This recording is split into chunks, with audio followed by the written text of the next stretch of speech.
Okay, so hear me out. The touristy places are great and all, but if you really want to get a feel for what it's like to be living in any country in the world in a modern society, there's just one place you need to go: the grocery store.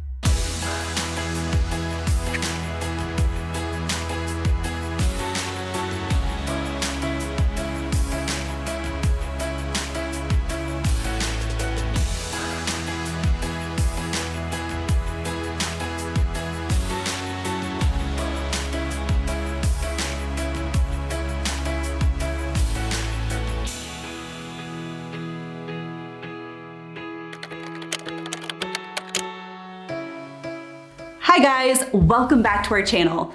If you're new here, my name's Ashton, and along with my husband Jonathan and our son Jack, we're the Black Forest family. So I know what you're probably thinking. Am I really about to watch a video where we only talk about American grocery stores and German supermarkets? Yeah, and it's actually really quite interesting. You see, there's actually a lot that we can learn from a society by simply just going to the grocery store. And hear me out. Because the monuments and sites that make a place famous aren't necessarily a good way to really get a pulse about the people who live there. Like, yeah, the Statue of Liberty, it's great and all, but you're not really gonna get a feel for what it's like to actually live in America by being in a giant group of tourists. And the same goes for life here in Germany. For example, Munich's Oktoberfest is a blast. It's the largest beer festival in the world. But if you're out there to really get a feel for what it's like to participate in an authentic Oktoberfest experience and partaking in a good time with the locals of that particular area, I think it could be argued that that could best be found elsewhere. That's why I'm here to kind of make an argument for why, if you really want to understand a culture, its society, its agriculture, its industry, quite frankly, skip the tourist attractions and head over to the local grocery store or Supermarkt. So as many of you know, most recently Jonathan and I were just back in the United States visiting our friends and family for the Christmas holidays. And while we were there, we spent a good amount of time in the American grocery stores, and it totally struck us just how much of American society and culture could be summarized in this one location. And when we came back here to Germany, it really had us thinking a lot about what our life is actually like here. So we thought it would be really fun in a video to actually use this one example, this one place, and really dive deep. So let's go ahead and dive right in.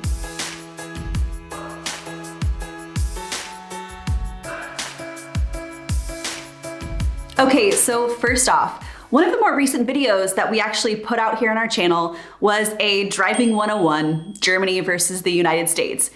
And while driving through the US, there was one theme that became particularly evident, and it's that in the United States, they kind of operate on this feeling that bigger is better and certainly more convenient. So when we were driving, this was super evident with the extra wide roads and the giant parking lots, because quite frankly, much of the American landscape has been sort of dictated by suburban sprawl. The United States just simply has the room to spread out. And that tends to make it a lot easier for things to become supersized in the United States.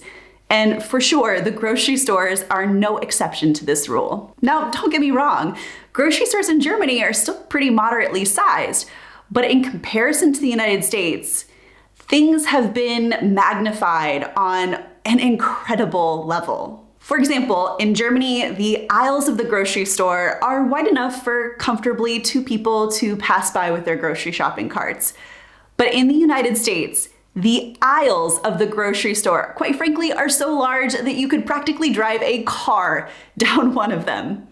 And quite honestly, the entire grocery store experience in the United States is kind of all about this grandiose experience of having both choice and convenience. You're not just going to have 1, 2, or 3 choices of a milk producer. You're gonna have 15. Do you need a new mop? How about kitty litter? What about a new lawn chair? How about refilling that prescription? Quite frankly, American grocery stores are really a one-stop shop of ultra convenience, and you kind of can't blame them. In a country where Amazon can practically deliver anything under the sun within 48 hours, brick and mortar stores have to compete with that. And so it's really become quite common wherever you are in the country that a grocery store isn't just a place to get your groceries, it's also about fulfilling a lot of other conveniences along the way. And I mean this quite literally, because honestly, today, you don't even need to go inside of a US grocery store any longer. When Jonathan and I were back in the US over Christmas time, we actually could get on our Target app, put all of our grocery items into our cart, pay through our phone, pull up into a specifically marked parking lot spot, and they would literally bring out our groceries and put them in our trunk. Granted, this practice really came about because of COVID restrictions and regulations, but honestly, I feel like so many people have found this to be so convenient that I think it's probably here to stay.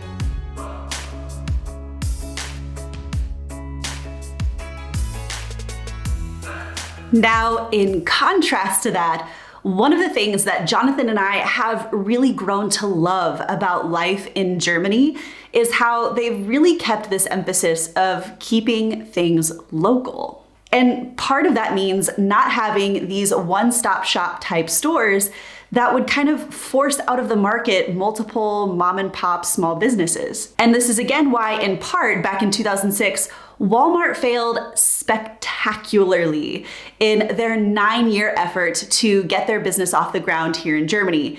In fact, I think it cost them about $1 billion US dollars. Again, this is 2006 dollars, so you can only imagine with inflation, where they actually had to sell off everything to Metro.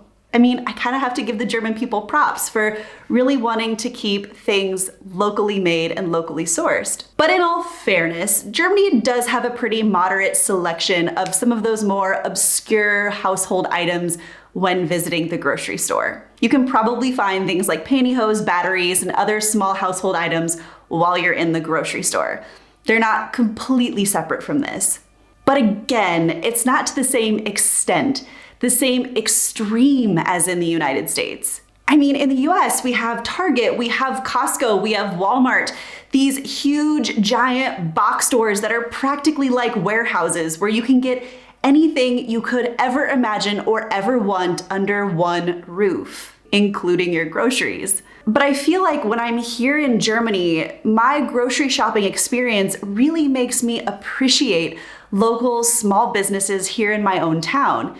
Every Saturday, Jonathan and I like to go to the grocery store together because we both enjoy cooking. And often that means not going to a single store to get everything that we need. Because in contrast to the United States, there's going to be a butcher in just about every neighborhood, a local baker, a locally run pharmacy. You'll have a separate store for pets and pet food.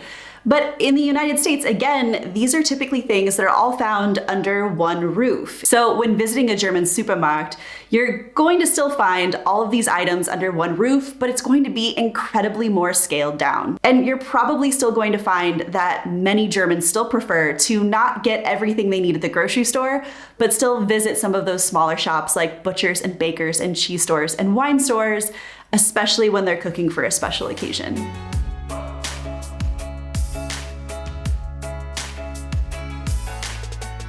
Okay, next up on our list. I'm not gonna sugarcoat this one, guys, but American grocery stores are a thing of beauty. Literally, the grocery stores are beautiful to walk into. But again, this beauty is really indicative of a larger cultural standard that you can see across the country. The truth is, America is kind of obsessed with perfection. The perfect hair, perfect body, perfect apples. I mean, no, seriously, do you see the look of this produce section? It's beautiful. And that worship of the prototype form has honestly led to some pretty wasteful behaviors. Globally, we throw out about 1.3 billion tons of food waste per year, about a third of all of the food we grow. However, it's not just the consumer's fault. We really shouldn't throw this all in their laps because there are other drivers to this waste. For example, in the United States, we have a department called the USDA, which is the US Department of Agriculture. And their food rating policies have created a system where it's quite frankly cheaper for farmers to throw away B-grade food items than to take the 1/3 of their market value by putting them on the shelf. And so it's no wonder that when you walk into an American grocery store and you walk through the produce section, it literally looks like a magazine cover. Nearly all of the food displayed is going to be literally picture perfect.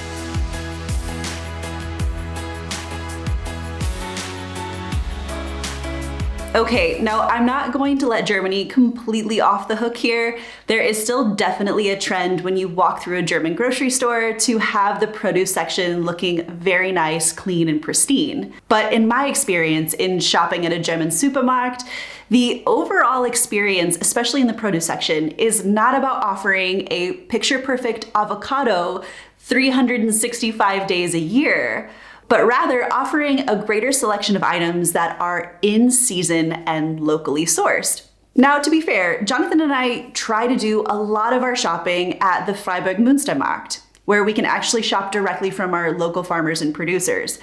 There's also the option here in Germany to go to Alnatura, which is a bio or organic-based food store. But even at local grocery stores like the one we went to, which is Rewe, you'll find that you can actually find foods that are from regional local producers. You'll find these items labeled as from the region, and it's not just in the produce section. You'll find locally sourced smoked sausages, you'll find jams and honey, local bread from a bakery. I mean, there's even something here called Spargelzeit, or asparagus time, asparagus season, where it's such a locally produced thing that you'll find that the produce section is just inundated with all different kinds of green and white asparagus.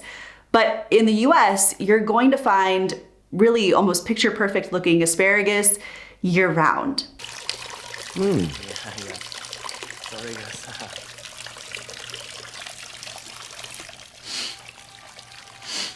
Now, the trade-off to this is that I guess we've kind of found that in comparison to the shopping that we did in the US, our produce does seem to spoil a little bit quicker here.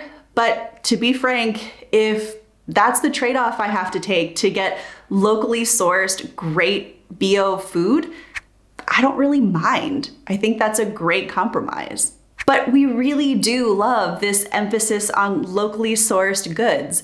And I mean, to be fair, we can find some of this in the United States. Like, for example, when Jonathan and I were at the grocery store, they actually had sausage that was made by a local butcher in Kansas City. But it just feels like when you're in a German grocery store, it's not just a tiny little section, it's actually spread out throughout the store where you can find these options. I mean, even the eggs are even such a cool example. The ones that we buy from the store, the ones that are standard on the shelf, not like a special one that's in its own little case, but the regular ones that everyone buys are from a local producer in our region. And that's really cool.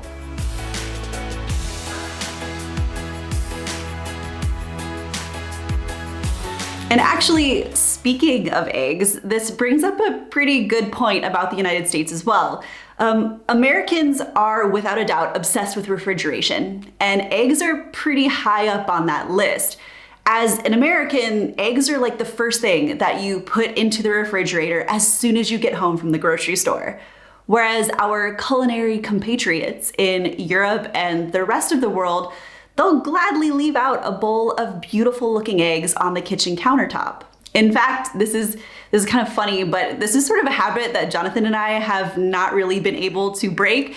We still put our German eggs in the refrigerator when we get home from the grocery store, and it's something that in talking to a number of other American expats and immigrants, that they also still continue to do. But the thing is, you don't have to do that in Germany, but you definitely do in the United States for a pretty big health reason. Because you see, in the United States, it's actually written into law that any egg producer with 3,000 or more egg-laying hens must, by law, wash them. They'll use typically things like water, soap, enzymes, and even chlorine to wash the eggs. And all of this has to do with the desire to control salmonella. But you see, here's sort of like the big piece to that puzzle. When you wash eggs, you remove this like thin protective cuticle layer. It's kind of like a film that was designed by nature to keep out bacteria from entering into the egg. So when you wash that off, it's essential, like literally written into law in the United States, that you have to keep the eggs refrigerated. Similar debate over this. Anyone know what this is, class? Anyone? Anyone? Anyone seen this before? The Laffer curve. Anyone know what this says? Now, on the flip side to this, European Union regulations actually prohibit the washing of eggs. Again, the idea is all about protecting that cuticle layer that's on the egg, even if it means leaving a little bit of gunk still on them. So when Jonathan and I first came to Germany, we were almost like taken aback when we opened our first packet of eggs and found that there would honestly still be feathers stuck to some of them. That totally shocked us because you would never see that in the United States. And really, again, America does have this hygiene-obsessed culture. And when you go to an American grocery store, it really just sort of becomes prevalent how this spreads through all different aspects of our life. We're kind of obsessed with keeping things antibacterial, detoxing, washing things, keeping them clean. I mean, even before the COVID pandemic, this was really just sort of part of our everyday lives. It's why so many Americans still wash raw chicken before cooking it.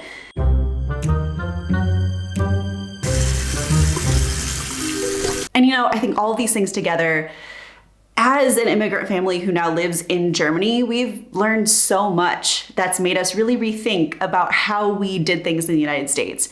Again, it's not necessarily really to say that one is better than the other, but it really makes us think back about how so many of our behaviors that are so normal and everyday that people don't really think about it. Like, of course you refrigerate an egg.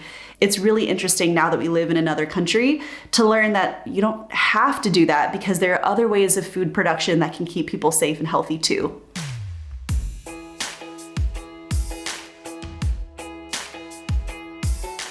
Okay, now I feel like at this point in the video, I kind of want to switch gears here a little bit because I don't want this to be completely about like Germany versus the United States and pitting them against one another.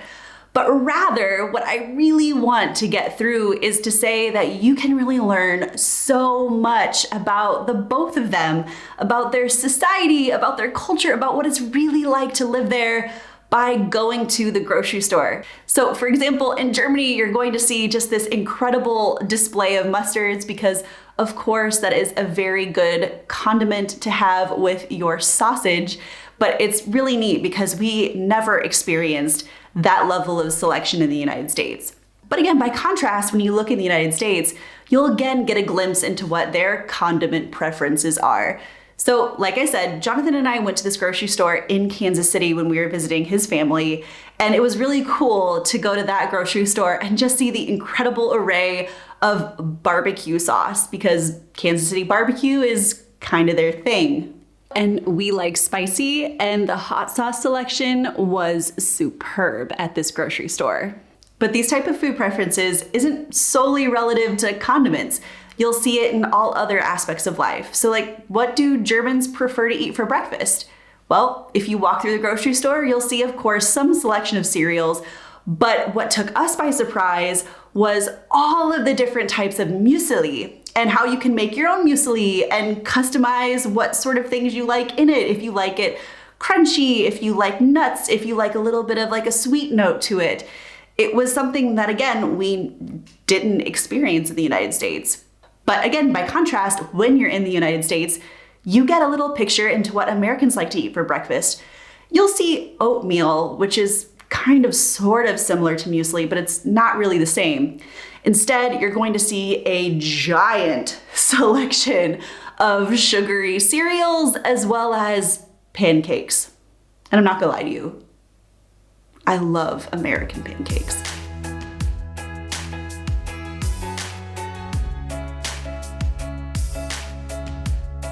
Now, on another note, when visiting a German supermarkt or an American grocery store, you're also going to get a little look into how that country feels about recycling and other consumerist behaviors. Now, for our German viewers out there, this comes as like no surprise, but this was something that was new to us as Americans, where you walk into a grocery store with your plastic bottles or your glass bottles, you can actually return them for Pfand, which is basically a deposit that you get back, and then you get that money back when you check out. In the US, we don't have plastic bottle return machines for your deposit back. That's really not a thing that's traditionally done. And to that same note, in Germany, you typically bring your own bags to take your groceries home with when you go shopping at the Supermarkt. But in the United States, there was a huge pushback when they tried to introduce legislation that would actually encourage people to bring their own bags from home. Because really, in the US, we have a huge plastic bag problem. When I was researching for this video, I actually found a really interesting statistic that said that annually in the United States, every year, we use 100 billion plastic bags, and the majority of those are gonna end up in landfills where they're gonna take at least 1,000 years to decompose, and it's just really horrible for the environment. So interestingly enough, the city of Chicago, which is really close to where I live in the United States, in 2017, they actually passed a plastic bag tax where the person would be charged 7 cents for every time they needed a plastic bag in the grocery store. And the pushback on this was huge. And you know, really think what you want about this tax strategy that the US used to sort of encourage people to bring their own bags, but you can't really argue with the results because they actually did a follow-up study and found that 1 year after this was implemented, plastic bag use dropped by 28% in the Chicago area, which is pretty significant. But again, this sort of bleeds into all other areas of your grocery store experience. For example, another one that I can think of is that when you go to a grocery store in Germany, it's totally common that you can like open up an 18-pack of bottles and just take one of them and check out at the cash register. You don't need to buy the entire pack. In the United States, this is totally not done. You buy the entire 18-pack of water bottles. You're not just going to like take one and walk out with it. But again, I feel like this example too tells us so much about both countries.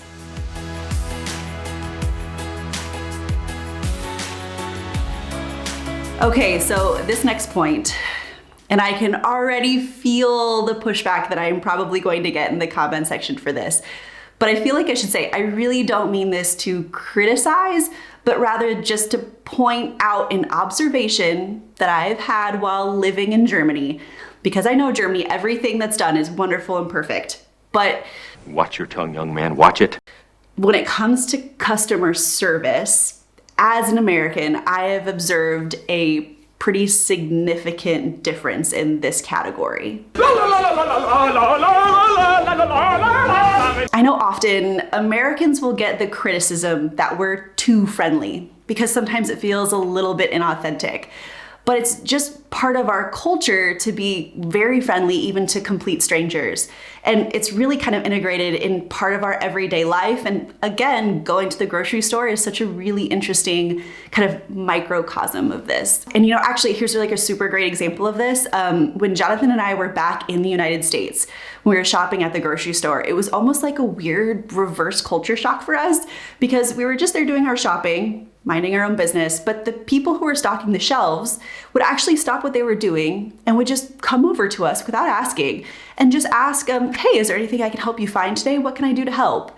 And it kind of like took us aback at first because it's just not something that we've ever experienced at a grocery store here in Germany. Like in contrast, I've actually kind of felt like I was bothering the person at the grocery store here in Germany if I would ask like, where do I find something? And maybe that's because like helping customers in that regard just isn't part of their job description. Like it might not be that way. And I don't want to use the word always because there will, you know, naturally be some exceptions to this rule, both in the United States and in Germany. There have been times in Germany I've had a wonderful customer experience.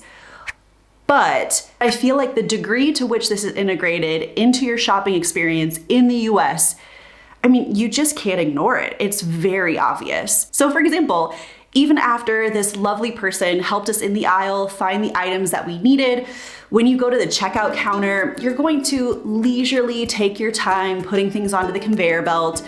The person who's scanning your items, the cashier, she'll take her time looking up items. There will probably be a person there who is bagging your groceries for you. And actually, when I lived in a small town in Missouri for a while, the people who would help you bag your groceries, they wouldn't just stop there. They would actually put the bags into your cart, roll your cart out to your car for you, load your groceries in the back of the car, and then take the cart away. Like, that was just part of the customer experience. And the whole time they're keeping on a polite, really pleasantry, like small talk conversation, asking you about how your day has been, how things are going, if you found everything okay. Like, that's just part of what you expect as part of the customer experience when you're in an American grocery store. Whereas I guess the difference here is just that the expectation for that is different in a German supermarkt.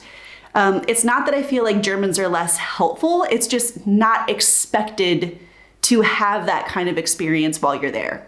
It's just different, and I think anybody who has checked out at a German Supermarkt will also probably agree that experience is wildly different. You typically have to play like this game of like, how fast can I bag all of my groceries before the person behind me in line does the inevitable like sigh of like, okay, hurry this up now.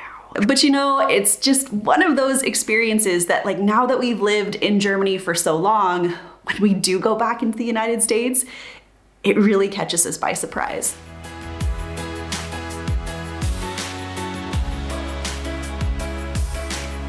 Okay guys, so that wraps up today's video. I really hoped you enjoyed watching this. I hope that maybe now when you walk through your grocery store or supermarkt, you maybe think about things a little bit different and how this experience really does tell you a lot about your everyday life. But I'd also really love to hear from you down in the comment section. Are there aspects to the American grocery store or the German supermarkt that I didn't get to in this video? Things about the American grocery store or the German supermarkt or even the grocery store in your own home country that you've noticed that really tells you a lot about your home country, your home culture and society and food preferences and everyday life.